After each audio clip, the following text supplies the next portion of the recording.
So without further ado, I'd like to invite Nancy Smith Lea to kick our first session off.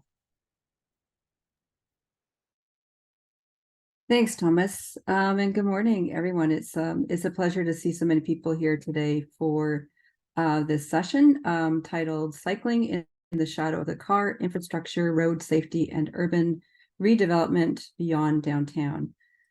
So I'm Nancy Smith Lea. I'm a senior advisor with TCAT, and I'm joined here today with an esteemed panel who has expertise on the topic from both the academic and community perspectives. So it's a really nice mix. Marvin Macaraig of Scarborough Cycles, Andre Sorensen at the University of Toronto, and Brian Doucet at the University of Waterloo.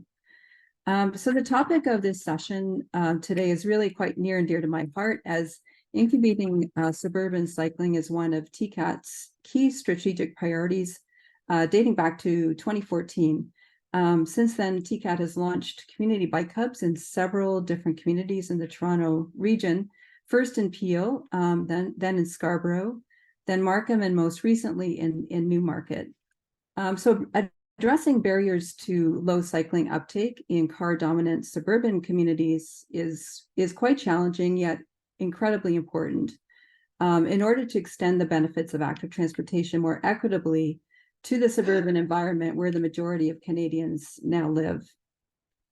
So in 1996, going back a few years, when Toronto City Council adopted its first framework for a cycling master plan, it was 2 years prior to the city being amalgamated with the 5 surrounding municipalities that were more suburban in character and more car dependent than the former city of Toronto. And at the time, the cycling plans were largely considered downtown plans. Today, cycling plans and road safety plans have been developed across the Greater Toronto and Hamilton area, or GTHA, in all types of urban forms, urban, suburban, and rural. However, the realities of cycling in large swaths of the GTHA region remain sobering. The gap between policies and implementation are still wide apart, with network infrastructure lagging far behind targets. And across the GTHA, but particularly in suburban areas, the car-centric infrastructure and urban form pose a significant barrier to both daily mobility by bike, as well as to policy initiatives to achieve Vision Zero and Net Zero targets. So as cycling networks expand beyond urban cores, addressing the particular challenges and opportunities of the suburbs are critical to getting more people on bike, making it safer to bike, and reducing emissions. So for this session today, our speakers were invited to consider the potential for cycling projects to leverage transformative change across the various urban contexts in the GTHA. So each of our presenters will have between 7 and 10 minutes to present, and we'll then have approximately 20 minutes for discussion and questions. And as Thomas said, please do feel free to put those in the chat, and they will be monitored as we go. So I'd now like to introduce our first presenter. Marvin Macaraig is the Scarborough Cycles Bike Hub coordinator and co-founder of the Toronto East Cyclists. Marvin, who received his PhD from the University of Toronto, is working to increase cycling knowledge in Scarborough by building both institutional and community capacity. And one of his goals is to find solutions and address barriers that will increase participation in suburban cycling for transportation. So welcome, Marvin, over to you. Hey, thanks, Anthony. Can I just get a thumbs up? Can you see the screen? Can you hear me? Yeah, okay. So it is a delight and pleasure to have a chance to speak to some friendly people about some of our work here. Thomas asked me to come on and pose some insightful questions about about our work and how we make this happen.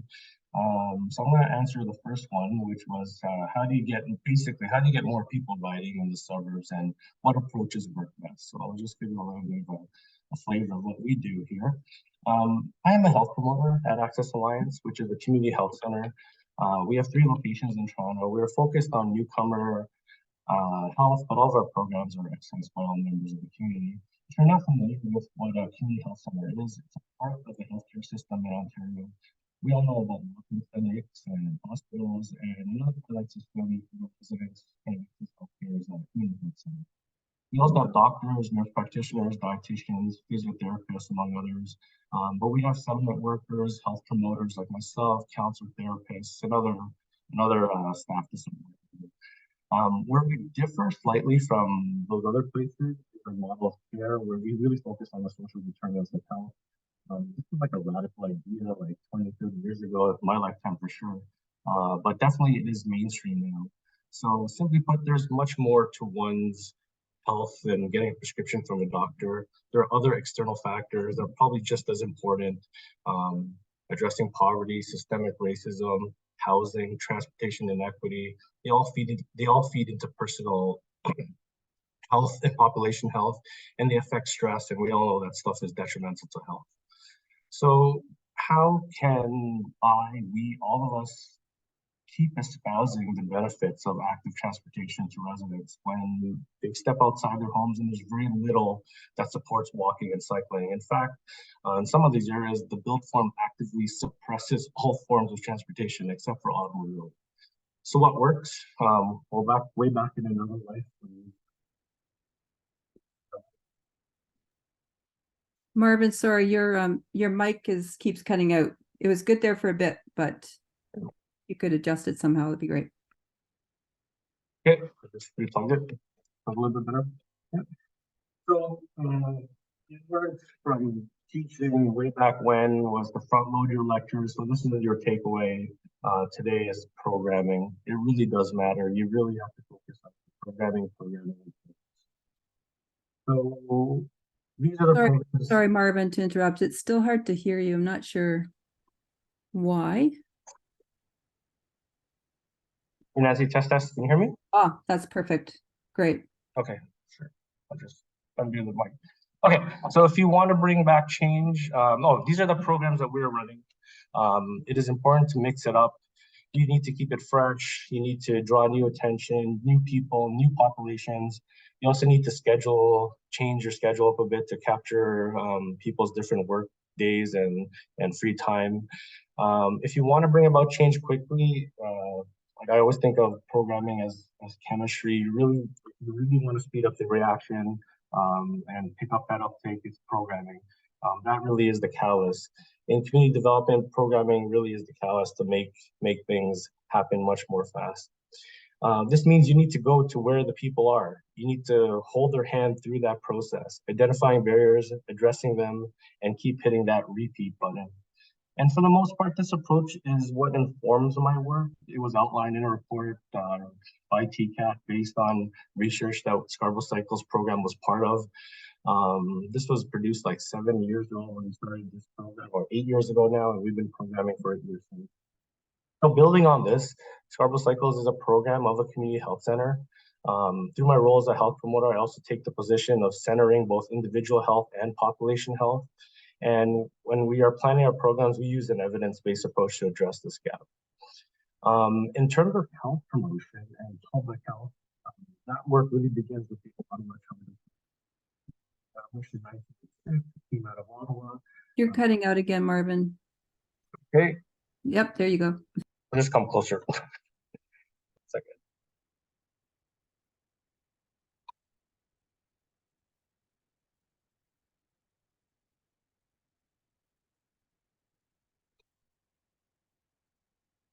Okay, so the Ottawa Charter came out in 1986. It came out of the first International Conference of Health Promotion meeting in Ottawa, and the aim of the charter was to achieve health for all by the year 2000 and beyond. And the charter identifies 5 key actions to build healthy public policy, strengthen community actions, create supportive environments, develop skills, and reorient health services. So that really means advocacy and systems change. So build healthy public policy.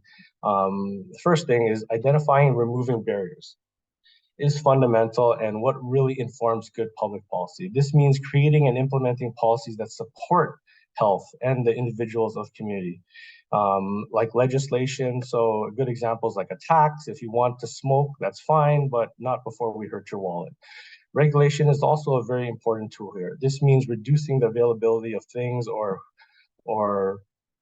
things and who can get such things. And an example of this is like smoking and all the barriers we have created to make it harder for vulnerable populations to pick up that habit because we know it's bad for your health. But this can also mean creating new policy, like the global movement to implement complete streets. Streets built decades ago, we know they're dangerous, noisy, they're unpleasant, and they suppress active transportation. So we can make policy that stipulates that when time comes to repave and reconstruct streets, we'll make it better for everyone. At the bottom of each of these slides is your take-home measure. It's kind of like the subtext of what I'm talking about. So you really need to check your hypocrisy. I use that here as an example. We shouldn't tell people that cycling and walking is excellent and there's benefits to it, but there's not much you can do when you walk out your house. So when you promote bike share, for example, and you install stations where there's a disconnected network, all it does is it raises the barrier for participation. It's exclusionary. It sows distrust and division in the community. And the people that can benefit from it the most need to be shown the benefits. This is coaching, mentoring, and programming, and this is what we do. Strengthen community actions, collective activities that improve health, civic engagement, and advocacy, letting our elected officials know what we are doing and what needs to be changed. So you really need to tell our stories. And creating supportive environments, the physical environment and natural built form are directly linked to health. We all know this now. Encourage residents to make healthy choices every day. Like in this video, we're leading staff lunch and learn for our agency and a nearby partner agency. We're showing staff local destinations, answering their questions about route planning, how they can ride every day in separated bike lanes, and how this new infrastructure can impact and improve their clients and programs. I tell them that you can do this, others will do it, and we'll show you how we can make it happen. So you really have to walk the talk. Developing personal skills, providing education and information that improve health. Our participants face barriers to jobs, both hard and soft skills. This is directly linked to a vicious cycle of poverty. We work with many partners to break that cycle. Spending less on transportation, rideshare, and bus fares. This is one way that we can help make that happen. So you really have to empower people. And then we reorient health services. So this is where we work as a health promoter for advocacy and systems change, acknowledging the social determinants of health. I remember just earlier this year, Dr. Eileen Davila stood up in council and talked about debating on whether they should open up warming centers in the city of Toronto. And she said that unhoused people have a life expectancy of 30 years less than someone who is. So right there's a good example of social determinants of health in action. So we planned a field trip to another example to the OVO Athletic Center for our Hijabs and Helmets participants. The events highlighted how women can be empowered. So you might be thinking, how does this health promotion and related to cycling? Well, a common story among these participants is that when they came to Canada, they were surprised to see women riding bikes for everyday trips. It was not possible back then. So they too want to ride, but they're afraid of Islamophobia. So we program ways to empower them and provide tools that would, so when they're confronted with it, they can take part and dismantle it. So the message here is barriers are all encompassing and always apparent, and you really need to dig deeper. So your takeaways is programming, but of course, bike culture is successful in suburbs because it's a multi-pronged approach. The stakes are high in terms of community safety, individual health, population health, equity. I'm not even talking about the environment. So what works best is programming, removing barriers. Thank you. Thanks, Marvin. That was fabulous. There's lots of questions for you in the chat. I've got questions too, but we're going to move to the next presentation, and then we'll have a discussion at the end of the presentations. Thanks again, Marvin. I'd like to introduce our second speaker, Andre Sorensen, is a professor of geography at the University of Toronto. Andre, who has published over 60 papers and chapters and co-edited 5 books on topics such as long-run patterns and processes of urbanization and urban development in megacities around the globe.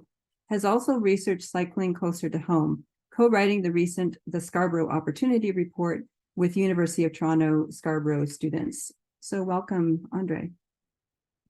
Thank you. And I'm just going to share my screen here. Here we go.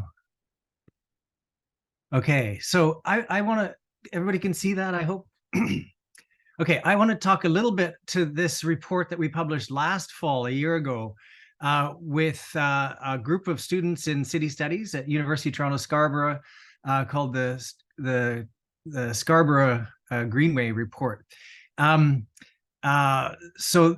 the reason that I did these two reports, the Scarborough Opportunity one and this Greenways Network one, was because I teach a class, a fourth-year seminar in city studies about how to design and build complete street conversions in suburban areas.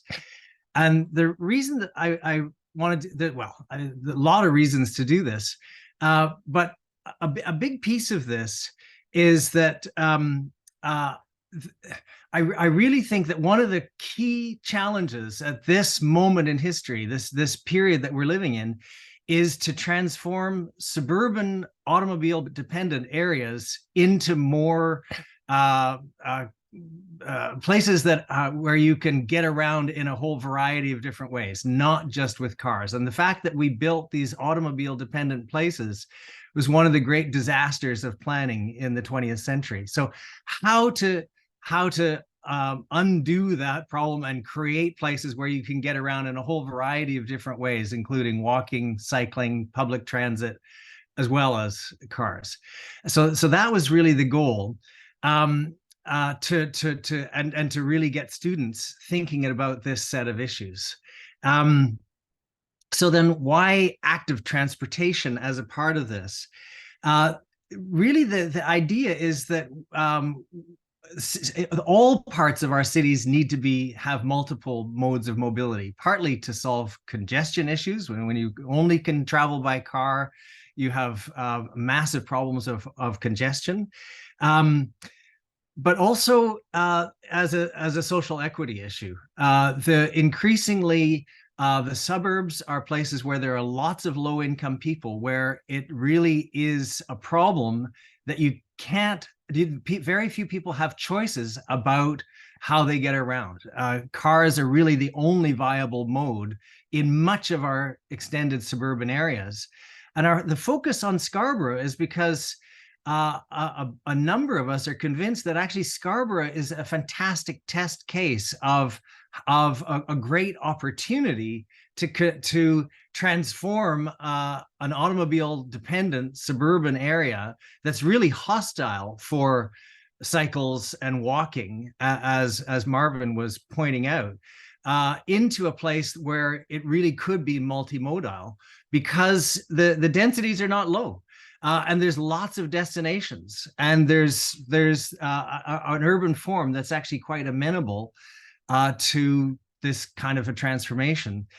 The problem is so much of the investment in infrastructure that could allow other modes to be more viable has been traditionally focused in the downtown in Toronto, which is now getting to be not a bad place to walk and cycle, and has always been much better for public transit.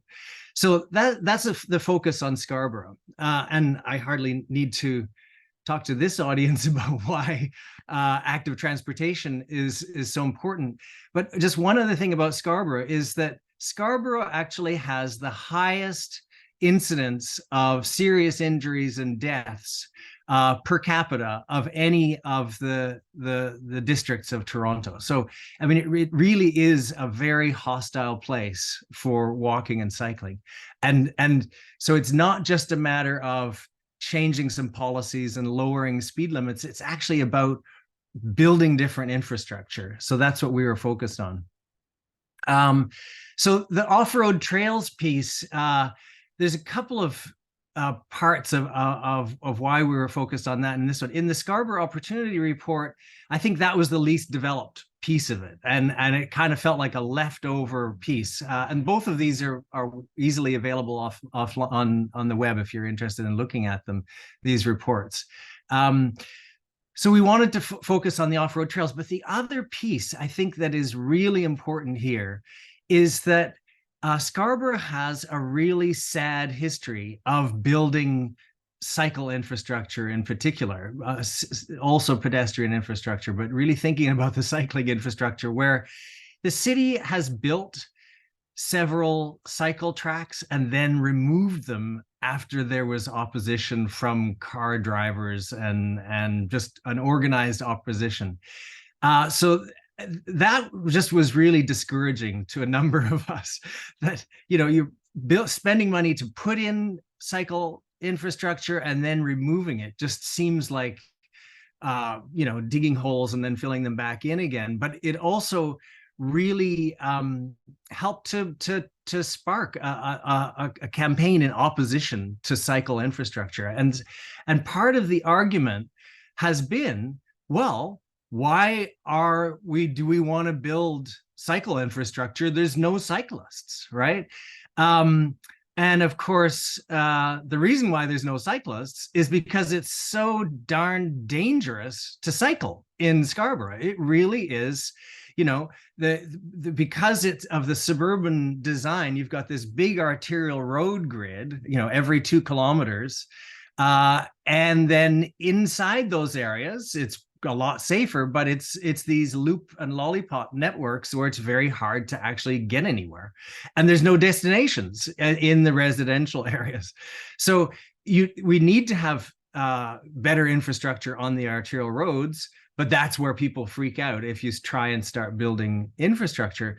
So trying to get around that chicken and egg problem of no infrastructure because there's few cyclists and few cyclists because there's crappy infrastructure and it's dangerous. A few of us thought, okay, well, what if there were a really good off-road network that could help to build that critical mass of cyclists and people using cycle, and then it's also, you know, there's just advantages to having a great off-road trail network anyway, because you're not necessarily interacting with cars all the time. I think we need both. I mean, this isn't like, wouldn't be the end of building infrastructure in Scarborough.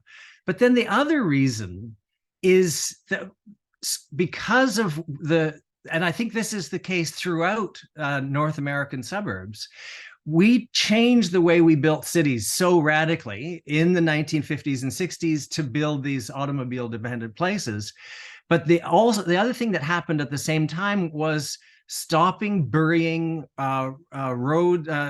creeks in sewer pipes.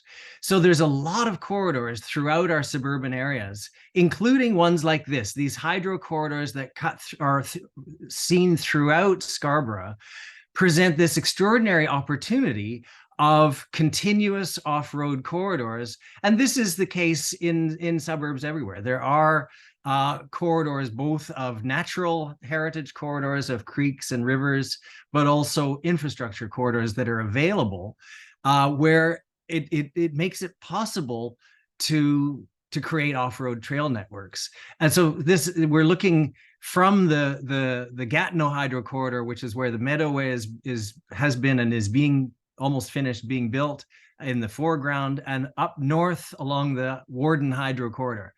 Bizarrely, there isn't a single path along this corridor. It's like this beautiful, empty, wide corridor, and it's just grass. But also things like this. This is upstream Highland Creek. All of the upstream areas of Highland Creek need to be rebuilt anyway to prevent flooding downstream. This is now considered a complete disaster to do this to creeks, to turn them into concrete lined storm drainage channels is just stupid, and it's dangerous in terms of infrastructure. So the city has to rebuild these, and you know, it's time to think about what could go into these corridors. It should be series of ponds with a ways of slowing down the water before it gets downstream, putting trees and putting multi-use trails along every single one. So we were trying to say, look, there's this opportunity, and identify it put it on the map and say, we need to be thinking ahead the way we are transforming these corridors. So this is our proposed network. I don't think this is going to be built tomorrow, but I really think that it needed to be identified as an opportunity. So the network that we sort of laid out goes within 1 kilometer of 93% of all Scarborough residents. And this isn't even using all of the possible unused corridors in Scarborough. It was just, the main ones. And links to rapid transit stations. I really think if we built this, it would be a fantastically useful set of infrastructure.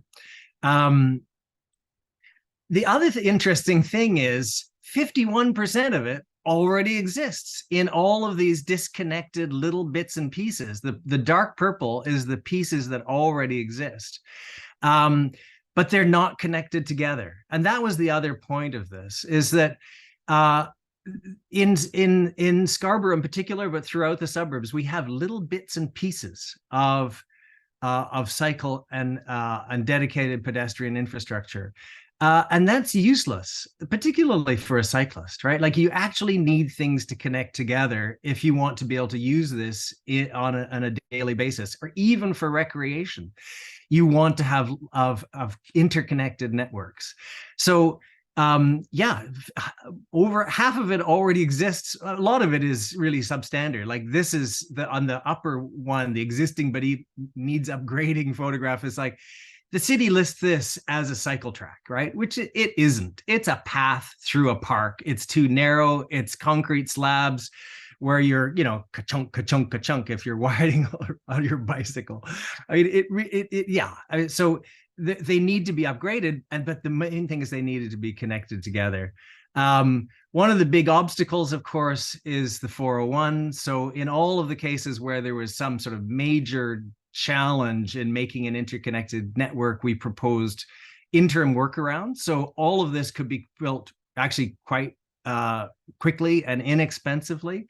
And that was the other thing we wanted to point out, is this is really low-hanging fruit in terms of transforming cycle and walking infrastructure in a place like Scarborough, and have little off-road pieces. So if this Warden Hydro corridor here should be a bridge crossing the 401, but you could just detour briefly onto the arterial road to be able to do that.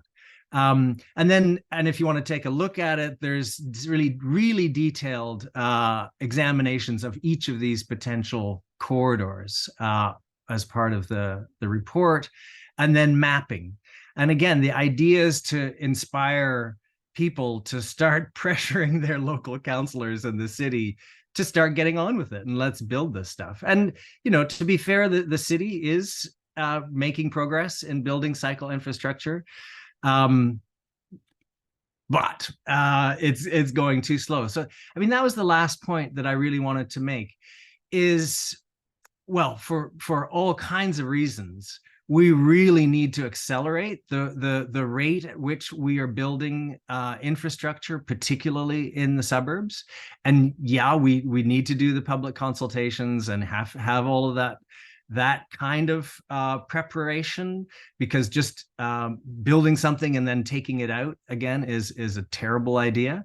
But the other reason why this is so urgent for Scarborough, I think, but also the other suburban areas, is that Scarborough is about to see a massive wave of new investment. And that, for example, the Golden Mile along Eglinton, but also all of the suburban shopping malls have development applications. They've all been bought by developers to build tons of condos.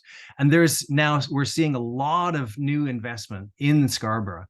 And I think what is really essential is to make sure that there is a plan, or a number of plans in place of where this infrastructure will go in advance of all of this new intensification investment, so that Well, so that developers can help make connections from their developments into the network, for example, so that they can advertise and say, look, you know, your condo is going to be connected to this large scale network that will take you everywhere, and you'll be able to ride your bike to the nearest subway station and LRT stop, right?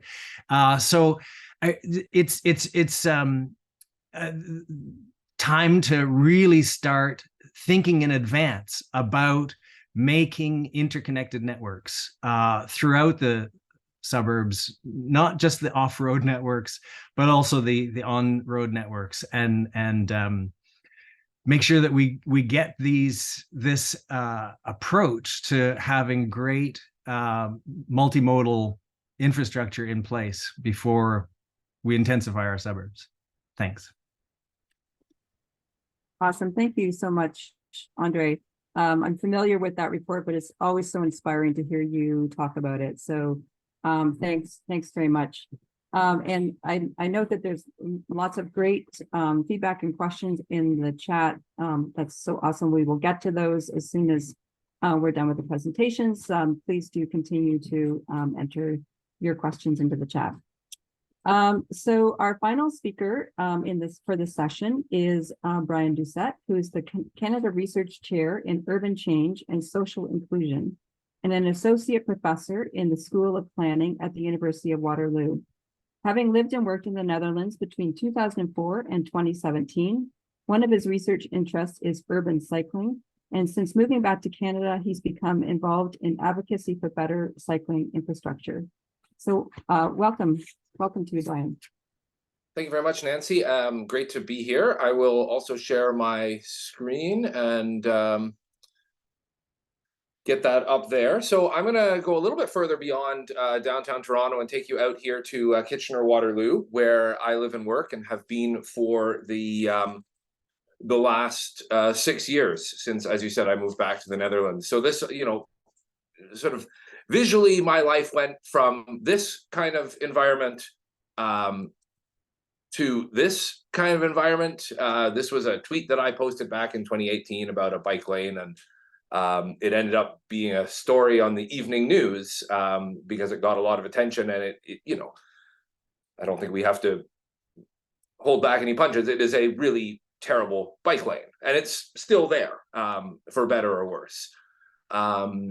I wasn't interested in cycling so much when I lived in the Netherlands. My focus of research was housing and neighborhoods and gentrification and so on.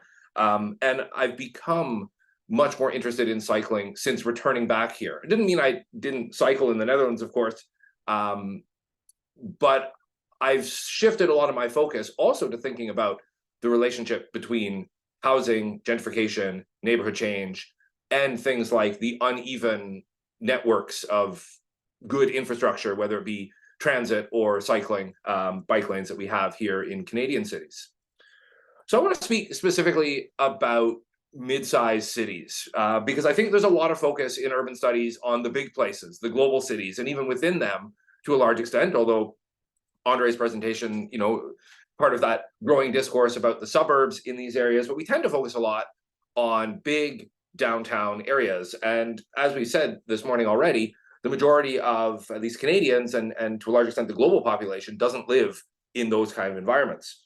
So I want to take you out here to Kitchener-Waterloo. And you know, if you think about big cities like Toronto, they tend to have very strong downtowns, right? Labor, retail, employment, culture is clustered in downtowns, right? Which creates a critical mass. More extensive transit systems, right? You look at you know, Waterloo is the exception with our LRT, but not just higher order transit, but better frequency of buses. I was talking with a student yesterday who said, you know, I had to take a bus that comes every half hour to get to campus for a 9 o'clock class. And I don't think there's many bus routes in the morning rush hour in the city of Toronto that run every half hour. So even if it's a bus, tends to be more frequent in bigger cities and mid-sized places. They also have larger areas of what me and others have referred to as streetcar cities, right? Areas that were built prior to World War II, which have more density, which have a grid system, which makes them more favorable to cycling, right? The opposite of what you're seeing here, whereas mid-sized cities have those areas. We had a streetcar in Kitchener until 1945, but the majority of areas are sort of look like this, right? Large arterial roads, and those older, more walkable areas are much smaller and often represent a much smaller percentage of the built-up area as well. Big cities, though, they have longer commutes and more bottlenecks, right? So we don't, we don't really have rush hour here in Waterloo. Oops. It might last for 10 minutes, but it's not the same as big cities. Distances are smaller here, right? We have some bike infrastructure. This was kind of the new stuff that arrived when I got here in 2018. And it was 3 or 4 blocks of separated bike lanes, and the local merchants didn't quite know what to do with their garbage in the morning, so they put it in the bike lanes, and it actually took a lot of persuasion to get businesses to stop leaving their garbage in those bike lanes. They have by now, but this was sort of an early attempt at thinking about cycling infrastructure. So where we are here in Kitchener-Waterloo, I mean, I forget if it was my colleague Pierre Fillion or Trudy Bunting, who has worked here but before my time, who said, Kitchener-Waterloo is the original 15-minute city. Not in today's context, but it takes 15 minutes to drive through, and there's about 15 minutes worth of stuff to do. It's a little bit of a harsh critique, but the idea that the distances are small, that it's quite easy to get around, is both a challenge, because this is a very automobile-centric city region, but also an opportunity.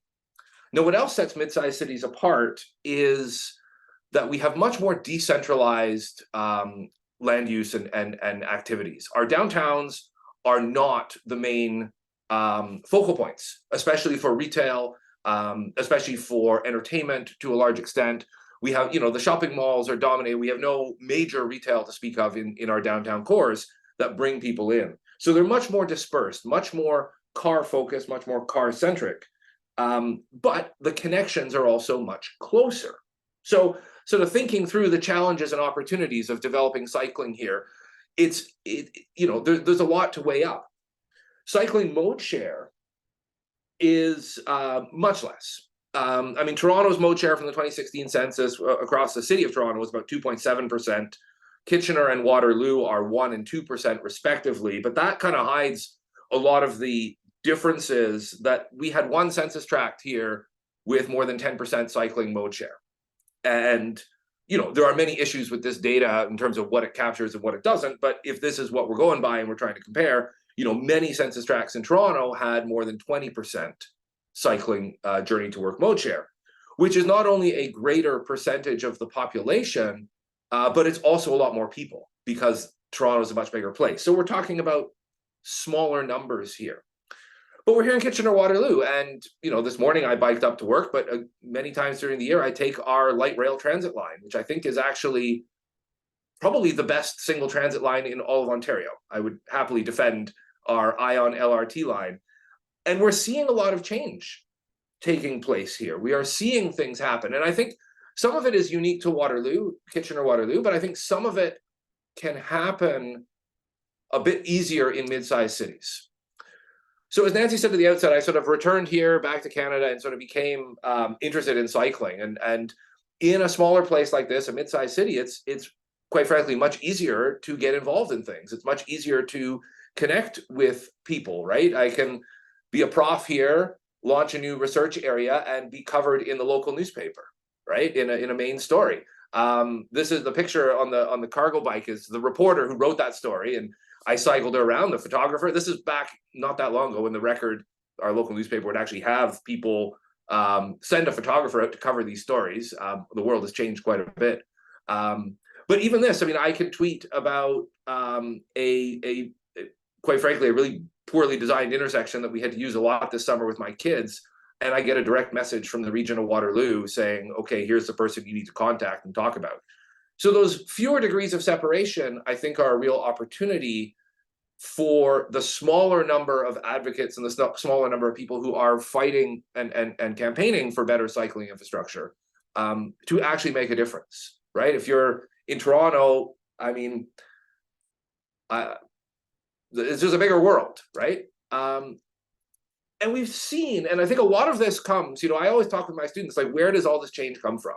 And we have people at city halls in both City of Kitchener and City of Waterloo, this is a Waterloo example, who are really promoting cycling. We have staff in those locations who are promoting cycling. But we also have a lot of people, or let's say a small number of quite vocal people that are actually pushing, and I think actually able to shift the needle. I don't think this comes out of thin air. I think this comes from small but quite vocal advocacy that's able to have closer connections with planners, policymakers, politicians on a variety of fronts. I mean, I also do a lot of housing research, and I see that as well. So, we were seeing a lot of these improvements. So I started off with that picture of the garbage, and the story gets better from here. So we have the City of Kitchener involved in actively redoing its infrastructure network, not just downtown, but in some of these suburban areas. Because of course, if you talk about the edge of Kitchener, I mean, my 5-year-old and I can basically cycle on trails to the edge of Kitchener, right? We're talking about small distances where you can get across town in 15, 20 minutes, half an hour at the most, right? We also have a fairly well organized, and I know there's a couple of people on the call today who are involved in Cycle WR, right? Who are keeping that pressure, who are able to actually go for ride-alongs with politicians, right? Who are able to have those fewer degrees of separation that you have in a mid-sized city and see results coming through.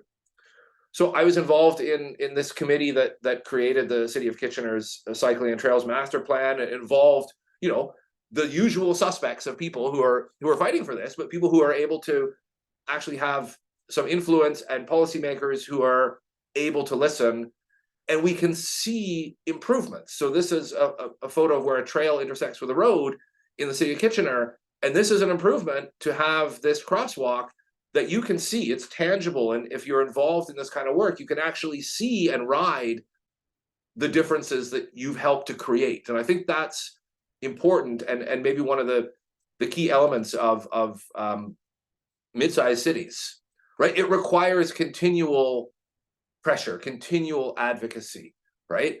But we're seeing step by step, we saw this a couple years ago, the City of Kitchener approved the downtown grid, even though a lot of, most people get around by car, most people live outside of downtown. We saw concerted efforts, and are seeing concerted efforts to make these improvements. And it does have benefits. I mean, there's also a lot of people who are just able to enjoy this infrastructure, see it be used. And again, we don't have crazy traffic jams. The sky's not going to fall in. The roads aren't going to get completely clogged in mid-sized cities. So there's some potential here to stitch together a network that's really quite comprehensive. This is some pictures of the downtown grid. So these were all road lanes or parking spots that were turned into this grid.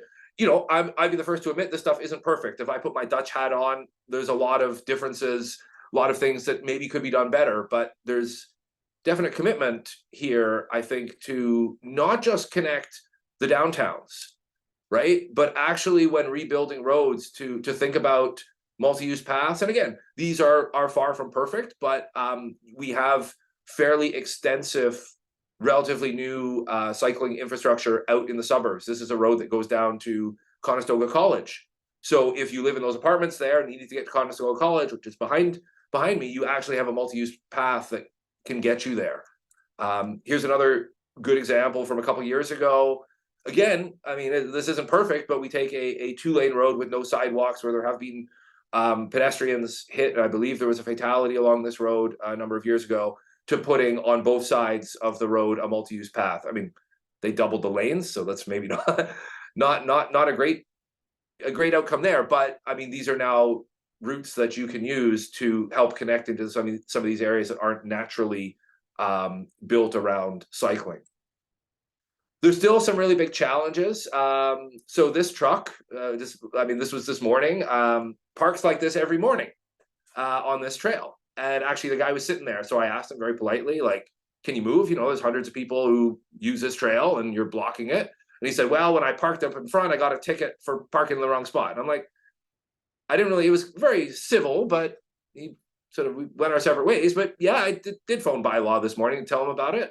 And again, those smaller degrees of separation here also make a difference, because literally the city hall is just out of view to the right here. I said to the bylaw person, you could hit a driver and you could probably hit this car from where you are at City Hall. So those smaller connections, those smaller distances, even in an auto-dependent place, offer, I think, a lot of possibilities to think beyond the automobile and to stitch together a network that you know, is in some ways, even though this statistics might say there's hardly anyone that cycles here, right? That's a very car-oriented place. I think the nature of small cities also offers a lot of opportunities to develop a network very quickly. It doesn't take a whole lot of kilometers to stitch a mid-sized city together.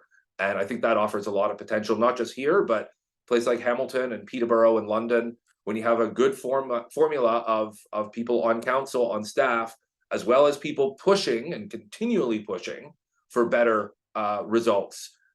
There's a lot more possibilities here than would initially meet the eye. So that's my talk. Thank you very much for your attention. Well, thank you so much, Brian. So much to think about there, and especially with your experience coming from the Netherlands. The size of the city in the Netherlands is so similar, really, to the Kitchener-Waterloo environment, which just shows us what the possibilities are. The larger cities are challenging everywhere, but I think those mid-sized cities really do have a leg up in a way. So we've got tons of questions, and I'm so pleased to see how much action there's been in the chat. So I think just trying to, and Thomas has been helpful in trying to pull together some of the themes. So just there's some questions around the opposition to cycling infrastructure, particularly in the suburbs. So this would be kind of directed to Marvin and or Andre in particular. Just from your experience, what are some ways to kind of overcome some of that opposition? Where does it come from? Does community organizing help? Andre, how is the uptake from the reports that you've done? Just any kind of thoughts you have around that opposition and how to overcome it, and especially in the suburban context. Yeah, Jay, I can go first if you like. Okay. Sure. Where does it come from? I think a big source, a big pain point in Scarborough is the consultation process. I'm not going to point fingers, but the city of Toronto is very it's hit or miss with their consultation process. Marvin, you're breaking up again. Yeah, it works better with your headset. Thanks. All right. So the consultation process at the city is definitely something that's lacked. It really sows distrust when people aren't brought along from the very beginning, and there's not a plan to share with and to understand. We just went through the pandemic, and consultations during the pandemic was really bad. Like you really can't sow a community meeting and have 50 or 60 people on a Zoom call or a WebEx call and not be able to turn on those mics and stuff. So the second we pulled out of that consultation black hole, things started to get better, but it really starts with like letting people know what's happening, how it's doing. And the city's not the greatest at doing it. Like, they'll put up their thing. The lead time for calling these meetings are never good. One real example, there's a Greenway consultation in Scarborough, and I got the announcement 3 days before. Like, it's just not enough, and there's something that we can do better. Go ahead, Andre. Right. Well, I actually, it's something I would like to learn more about, honestly. I don't know exactly who is responsible for this. I know when we presented our reports to the Scarborough Community Council, the councillors all said nice things, oh, we really think this is important, blah, blah, blah. But, a lot of our constituents are against. So probably they're the ones to ask about who's against this.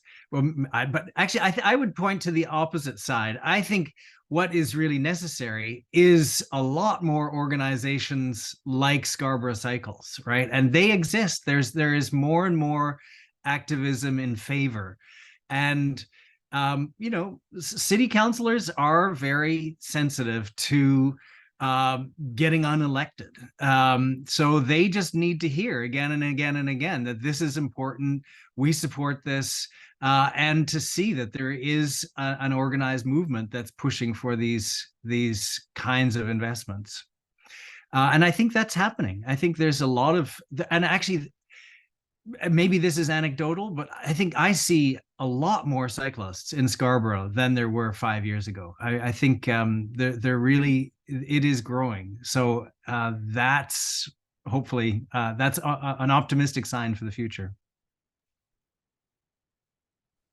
Yeah, and Brian, I just wanted to pull you into this, not necessarily specific to the suburbs, but I think you pointed to some of the opposition as well, and the importance of having, the strong advocacy that needs to continue throughout. We can't give up on that. But I don't know if you wanted to weigh in on this question around opposition and how to overcome it.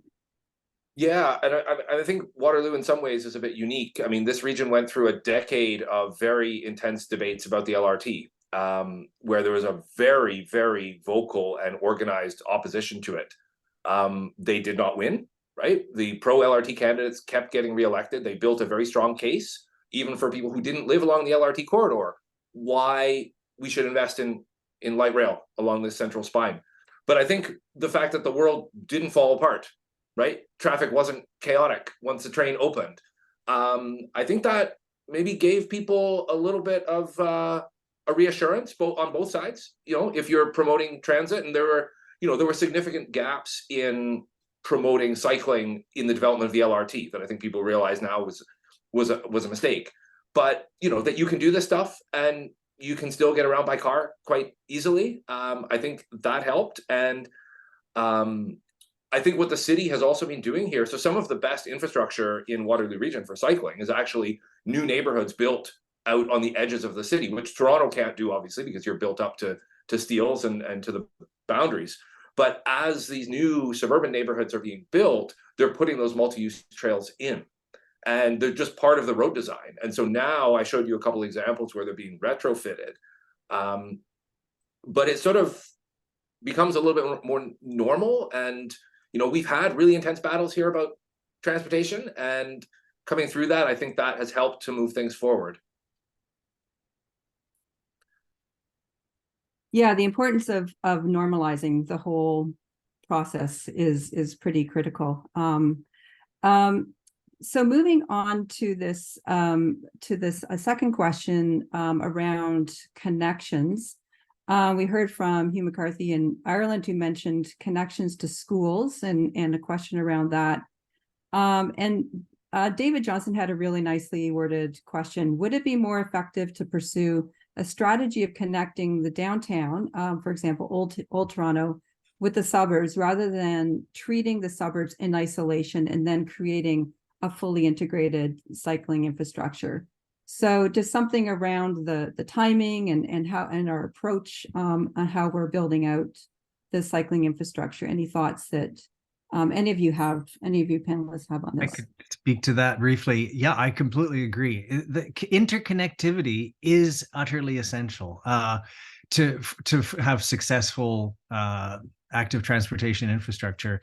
And I think that well, partly because there's so many more cyclists in the downtown now, and you want both, people in the suburbs to be able to get downtown and people downtown to be able to get to the suburbs.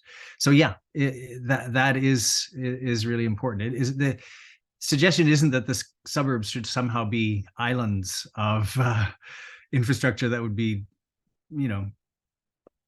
by themselves.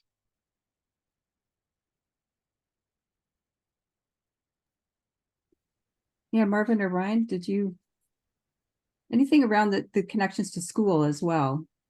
Yeah, I can speak to that. Thanks, Nancy.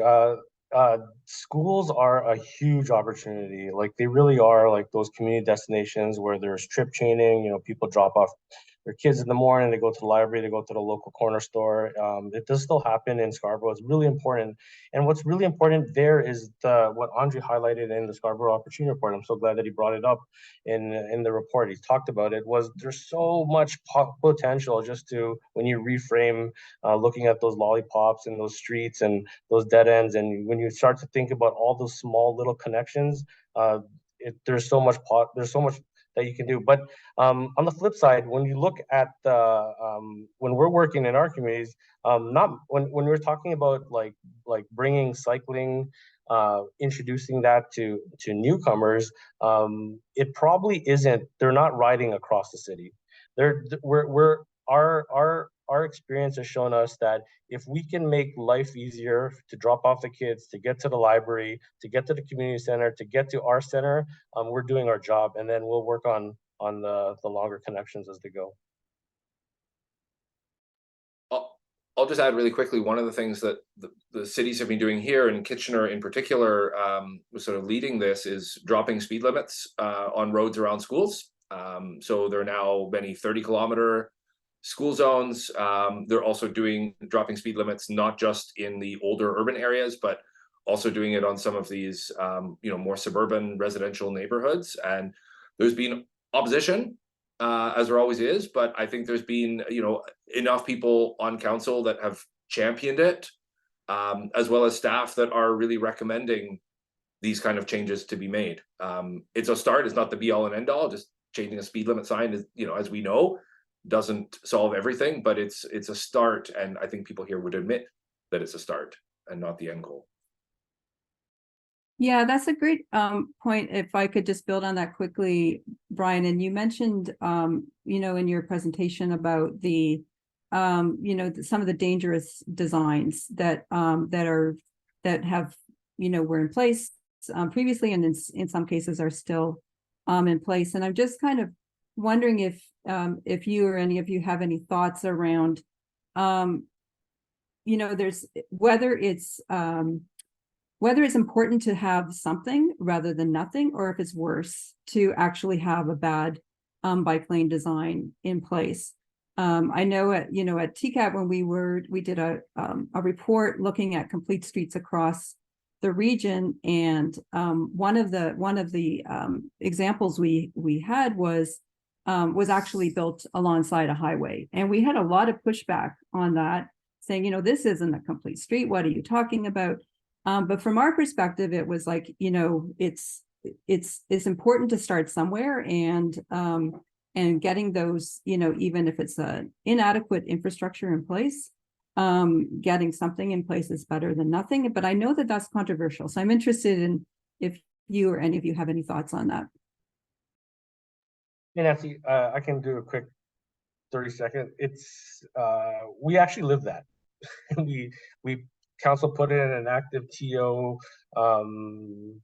bike lane temporary pilot on a few streets in Scarborough, Brimley, and it was a debacle. Like, it connected to very little. The consultation was like the definition of how not to do consultation. And it really sows distrust when it really pits neighbor against neighbor, and it didn't work. So I'm gonna vote for, if you're not going to build it right, don't bother. If you're not going to connect it to something that matters, or let the people know, it just feeds into that distrust. Thanks, Marvin. I agree with Marvin, but at the same time, one of the interesting things about so much of our suburban areas is that the arterial roads are 120 feet wide. There's so many of them. There are, 4 meters of grass on the outside of the sidewalks. And yeah, it's not ideal to have a cycle track there. But sometimes, now people in Scarborough cycle on the sidewalks because it's too darn dangerous to be beside 7 lanes of traffic with, 18 wheelers right beside you going fast. So, making connections so that there is more of connectivity and a network, and enabling more cycling and walking that's safe. I think the city's approach now is actually to try and get a well-designed infrastructure in place when they build it. I was pointing in the chat to the designs for the rebuild of Shepherd Avenue, and every one of the main intersections with Shepherd and other arterials are protected intersections. So they're actually adopting best practices. It's not built yet, and we'll hope that it goes ahead the way it's designed now. But check out the plans for Shepherd. I mean, to me, this is I don't think this will be the first set of fully protected intersections, a la Netherlands style cycle infrastructure. So it's hard to say, well, we should build substandard stuff just to get it in place, but we do need to start making some of these connections that are just available, more of everything. Yeah, certainly not, for the record, not advocating for substandard. Brian, I don't know if you had any, we are going to need to close out here, but if you had any final thoughts on that question, or anything actually for all three of you, if you had any final thoughts before we close out this really interesting session. And I really apologize that we haven't been able to get to all the questions.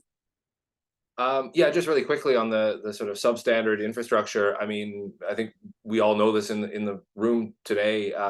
Paint isn't going to cut it, right?